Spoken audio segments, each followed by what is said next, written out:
It's December 1992. In shopping malls across America, the lines at Sears stretch past the tool aisle.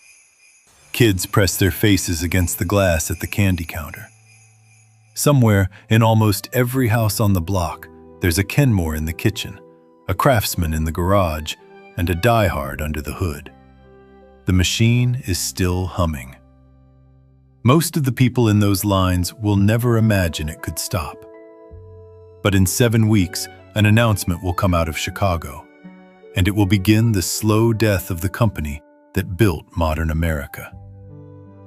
This is the story of how the store that owned America vanished. And it starts with a box of watches nobody wanted. It's 1886 in North Redwood, Minnesota. A town so small, it's barely a dot on the railroad line. The station agent is a 23-year-old named Richard Warren Sears. Richard knows what losing everything looks like. When he was 16, his father lost the family fortune in a speculative stock deal and died soon after. The boy who watched that happen grew into a young man who never stopped hustling. One day, a shipment arrives at the station. A box of gold-filled pocket watches sent to the local jeweler. The jeweler refuses it. He never ordered them, and he doesn't want them. Most station agents would have shipped the box back. Richard Sears looks at it and sees something else. He has the railroad. He has the telegraph. He knows agents at every station down the line. Men with steady paychecks who need a good watch to run the trains on time. So he buys the watches and sells them one by one down the wire. The profit from that one box changes his life, because Richard Sears has just discovered something enormous. With a railroad and a mailbox, you can run a store without walls. A store as big as the country itself. He moves to Chicago and partners with Alva Roebuck, a quiet, careful watchmaker, the steady hand behind the salesman. And on September 16, 1893, they give their company the name your grandparents knew by heart: Sears, Roebuck and Company. What they build isn't really a store. It's a book. The catalog. By 1894, it's 322 pages. 1 year later, 532. Sewing machines, bicycles, stoves, sporting goods. Practically anything a family could want, delivered anywhere a train could reach. To understand why this mattered, you have to picture rural America in the 1890s. Most families bought everything from one general store. High prices, thin choices, take it or leave it. If the storekeeper didn't stock it, you didn't own it. The catalog broke that monopoly in a single stroke.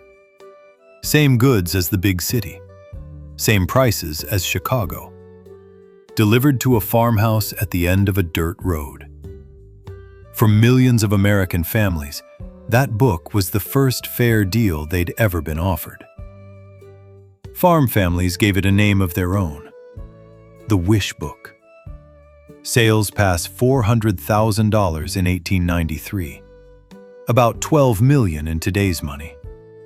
2 years later, they nearly double. But the young company almost dies in its crib. The panic of 1893 collapses the economy. Warehouses fill with unsold goods. Roebuck, exhausted, his health failing, walks away from the company that carries his name. To survive, Richard Sears sells half the business for $75,000. And one of the buyers is a Chicago clothing supplier named Julius Rosenwald, a man Sears already owes money to. Remember that name.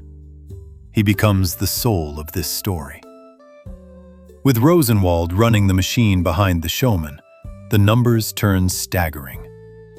By 1907, sales reach $50 million, over $1 billion in today's terms. In 1906, Rosenwald calls on an old friend, Henry Goldman, of a firm called Goldman Sachs, and takes the company public. It is the first major retail IPO in American history. Wall Street has never priced a store before, because no store has ever mattered this much.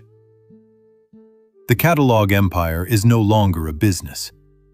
It's an institution. That same year, on Chicago's West Side, Sears builds its engine room, a 40-acre complex on Homan Avenue. Offices, laboratories, and a mail-order plant that could swallow a small town. Orders flow in by the trainload and flow out the same day. If you want to see the ancestor of every Amazon warehouse in America, it stood in Chicago in 1906. Now, every empire has a moment when it stops being a company and becomes part of the country itself. For Sears, that moment has a price tag attached, and it tells you everything about what this company believed it was. In 1921, a farm depression hits the nation. Sears is suddenly drowning. Warehouses full, customers broke. The company that survived the panic of 1893 is about to go under. So Julius Rosenwald, now the man at the top, does something almost unthinkable today. He pledges $21 million of his own personal fortune to save the company. That's nearly $300 million in today's money, out of one man's pocket. By 1922, Sears is stable again. Hold on to that. There was a time when the man who ran this company paid his own money to keep it alive. That covenant between the company, its workers, and its customers is what the next 60 years are built on. And what a 60 years. In 1925, Sears opens its first actual store. Behind the move is Robert Wood, a retired Army general who can read where America is going. Into automobiles, out to the suburbs. His logic is simple. If customers are driving past your catalog counter, build them a store to drive to. It works beyond anyone's dreams. Stores spread across the country as fast as Americans buy cars, and Sears becomes the anchor of Main Street, and then of the shopping mall. If you grew up in mid-century America, you don't need me to describe what came next. You remember it. The wish book landing on the porch every fall, and fighting your brother for first look at the toy pages. You remember the Saturday ritual, popcorn and candy at the front counter, your father in the tool aisle, your mother comparing washers in a row of gleaming white Kenmores.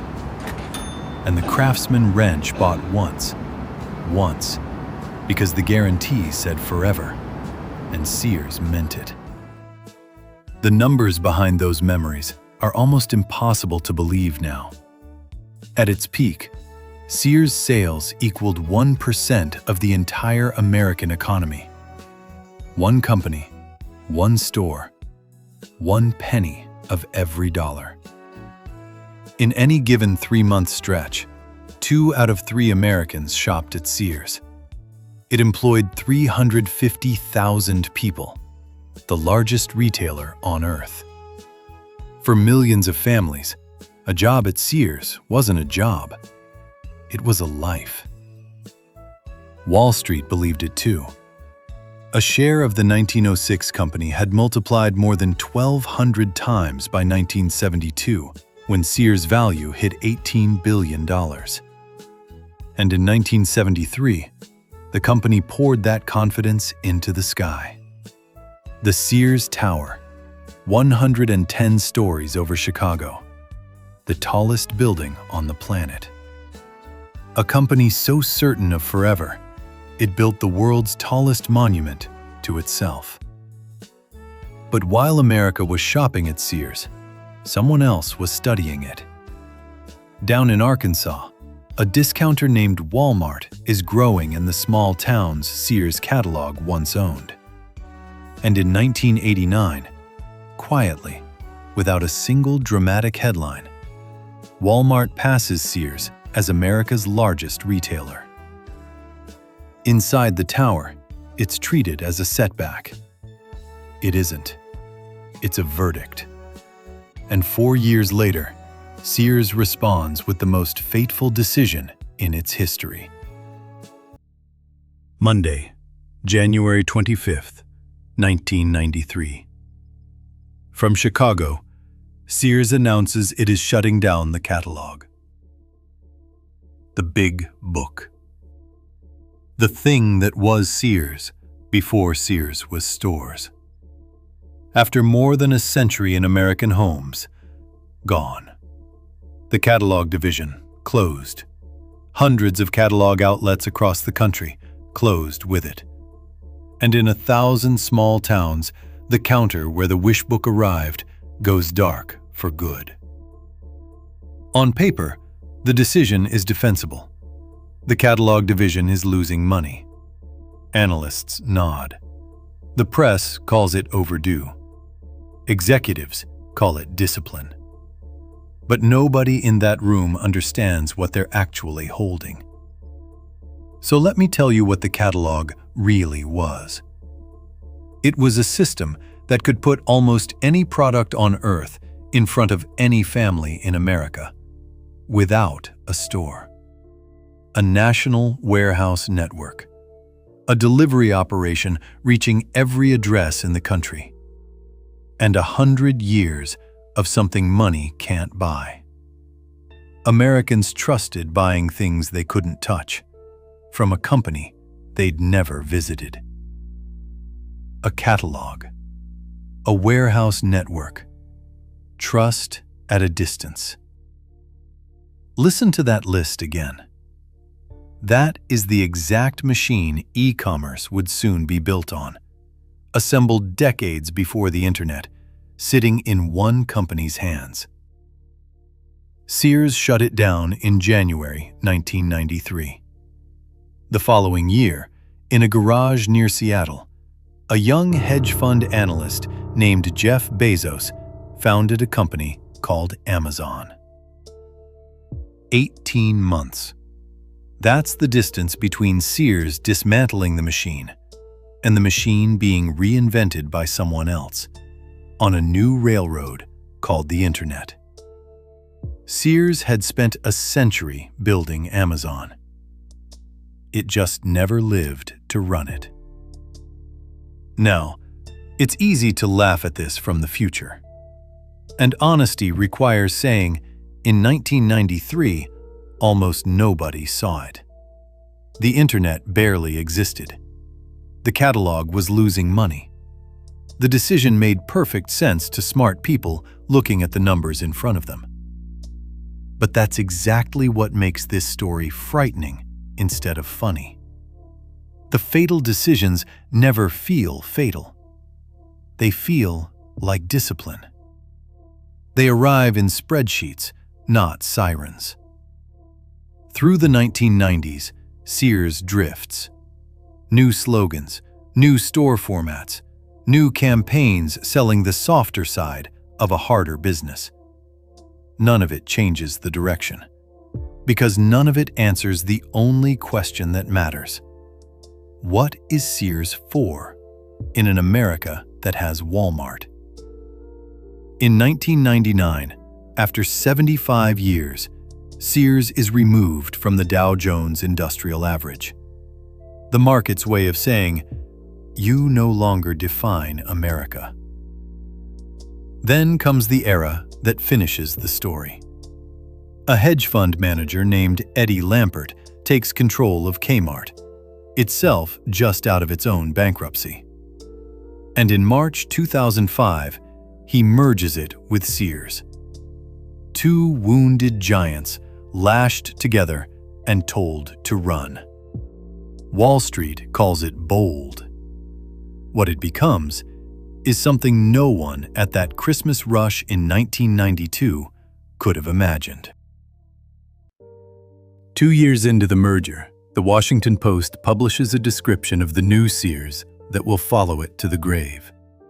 The paper describes it, in effect, as a hedge fund with stores attached.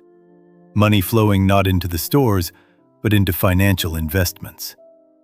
That wasn't rhetoric. In one quarter of 2006, a third of the company's pre-tax income came from financial trades. Not from selling tools, not from selling washing machines, from trading. Walk into a Sears in these years and you could feel it. Burned out lights nobody replaced, cracked floor tiles, empty racks, and shrinking staff. The stores weren't failing, they were being starved, and every customer who walked in could sense what the spreadsheets already knew. Then, in 2007, comes the quietest, strangest move of all. Sears takes its three most trusted names, Kenmore, Craftsman, Die Hard, and transfers them into a separate subsidiary. The legal term is bankruptcy remote. Then it issues $1.8 billion in bonds against those brands. Think about what that means. The company mortgaged its own name. The trust built by a century of lifetime guarantees turned into collateral. And the phrase bankruptcy remote, written 11 years before the bankruptcy, tells you someone was already preparing for the ending. The numbers now fall like dominoes. Profits collapse 84% between 2005 and 2011. From over 2,700 stores at the merged company's peak, the closures come in waves. Each wave is a headline for a day on Wall Street, and forever in some town where Sears anchored the mall, sponsored the Little League, and handed out first jobs for 40 years. And on the morning of October 15, 2018, it ends. Sears files for bankruptcy. 132 years after a station agent opened a box of unwanted watches. So, the question this whole story asks, how does the company that owned America vanish? Not by accident. And not really because of Amazon either. Amazon only proved what the catalog had been worth. Sears died when the people running it stopped trying to renew it and started harvesting it. The covenant Julius Rosenwald paid for out of his own pocket was dismantled, piece by piece, and sold. And if that sounds abstract, let me make it human. That final year, more than 7,000 Sears and Kmart workers lost their jobs, over 4,000 of them after the bankruptcy filing. One of them was a woman named Terry Leiker, 17 years at Sears. Her job ended the day before the company filed. Her severance never came. The bankruptcy erased it. While laid-off workers were losing their severance, the bankruptcy court approved up to $25 million in bonuses for the executives staying on. In 1921, the man who ran Sears gave $21 million of his own dollars to save the company and its people. In 2018, the company's final act was the reverse. Today, you can count the remaining Sears stores on one hand. The tower in Chicago still stands, but it hasn't carried the Sears name in years. And yet, walk down almost any American street, and Sears is still there, if you know how to look. Craftsman tools still hang in a million garages, and the name still sells under new owners. Kenmore machines are still running in kitchens their buyers have owned for 30 years. Across the South, hundreds of schoolhouses Julius Rosenwald built still stand. Brick and board proof of what this company once believed it owed the country.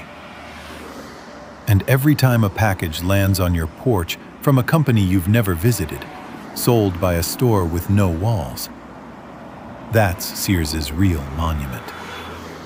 They taught America to trust buying at a distance. America never forgot the lesson. It only forgot the teacher. The company that owned America didn't vanish because the world changed too fast. It vanished because it stopped spending on its own future. And the people who paid the price were the ones who'd kept its promises. 17 years at a time. But here's the part of the Sears story almost nobody knows. For decades, that catalog sold something bigger than wrenches and washing machines. It sold entire houses. Shipped by rail in thousands of pieces, assembled by the families who bought them. Around 70,000 of them are still standing on American streets, hiding in plain sight. Your neighborhood might have one. That story, the houses Sears sold by mail, and how America forgot where they were, is next time on Boomtown America.